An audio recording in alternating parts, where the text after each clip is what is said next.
fellow South Africans, the National Coronavirus Command Council has decided to enforce a nationwide lockdown.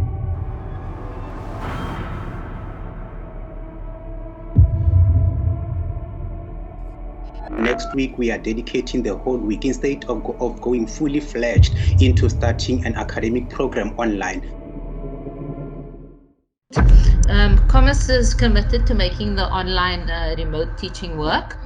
We're suggesting that we refer to emergency remote teaching instead of online.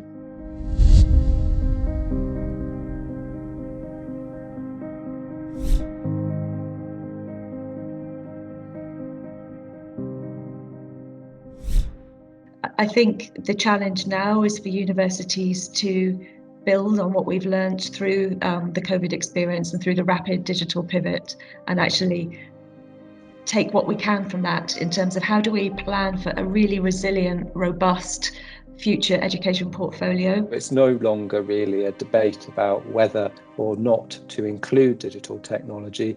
The debate, I think, has moved on to how is digital technology going to be embedded into the curriculum to enhance the experience of the students. We're going to completely rethink what it means to have a residential experience.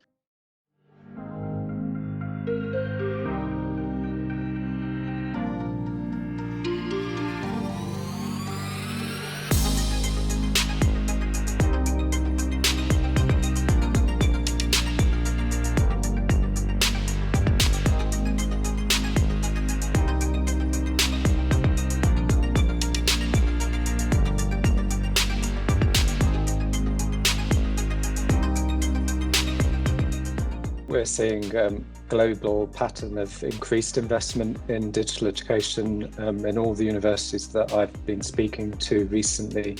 And it's not just in the technology, there's a real recognition that there needs to be an investment in people and process as well as technology.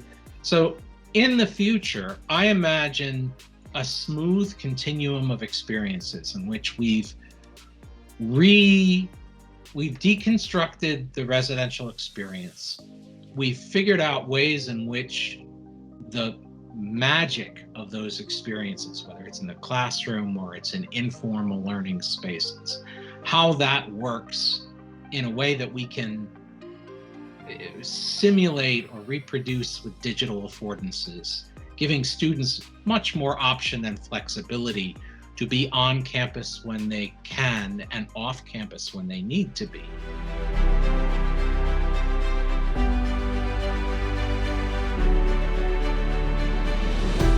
In a digitally enabled university, new pedagogies promote active learning to engage a diverse student body, and students become co-creators of their learning.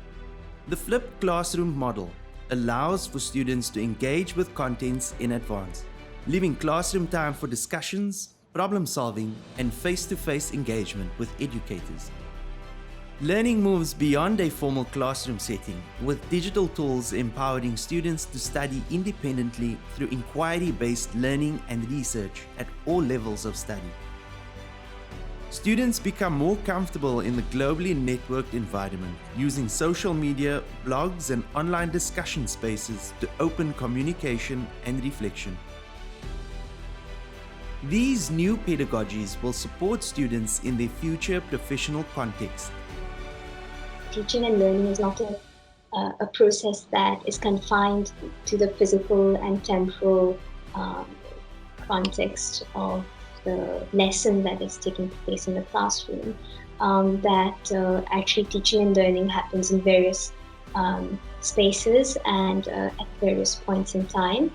That we cannot isolate it to the classroom space. It can be quite challenging because you've got to be incredibly organised. You can't rely on wandering into a lecture theatre and talking for 45 minutes. Students move beyond being consumers of content. They can read and annotate text, contribute to course content, interrogate data, contribute their perspectives, suggest their own text, and utilize resources, apps, and software. Assessment to support student learning should be meaningful and authentic. rooted in the disciplines and aligned with work-integrated learning and real-world practices. Continuous assessment practices allow students to build and showcase a digital portfolio of achievements for ongoing reflection and dialogue through meaningful feedback. The new ways of assessment were also quite interesting, and how it differed from a normal sit-in exam was also quite interesting. And I'm wondering if we will ever go back to that form of assessment, and if it's even valid in the world we live in today. I imagine my students being able to do their assignment in their social context, meaning that students will be able to be cognizant of their lived realities instead of being shielded in a UCT bubble that doesn't necessarily reflect where they have to work afterwards.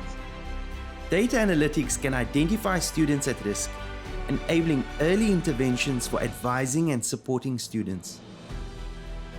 I think that if UCT is going to take student success seriously, we can't be tinkering at the edges. Many of the challenges faced by South African students are systemic, so we need to tackle those challenges in a systemic way.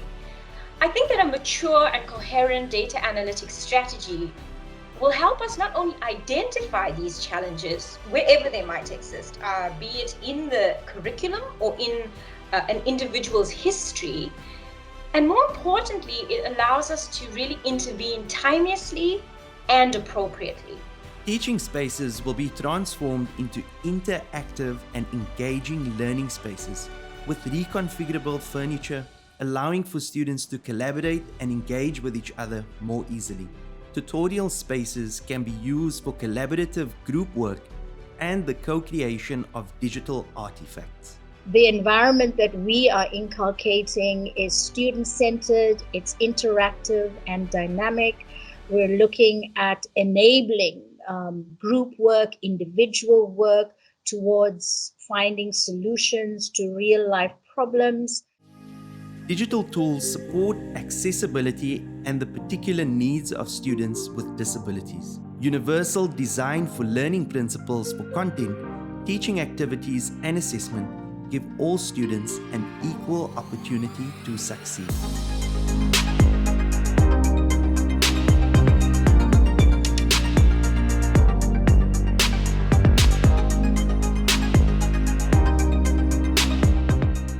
So I would encourage you to realize the potential of the future that is absolutely upon us now. It's not something that's even coming in the future, it's the future that is here now, and the opportunities are there for those universities who are prepared to invest in this seriously.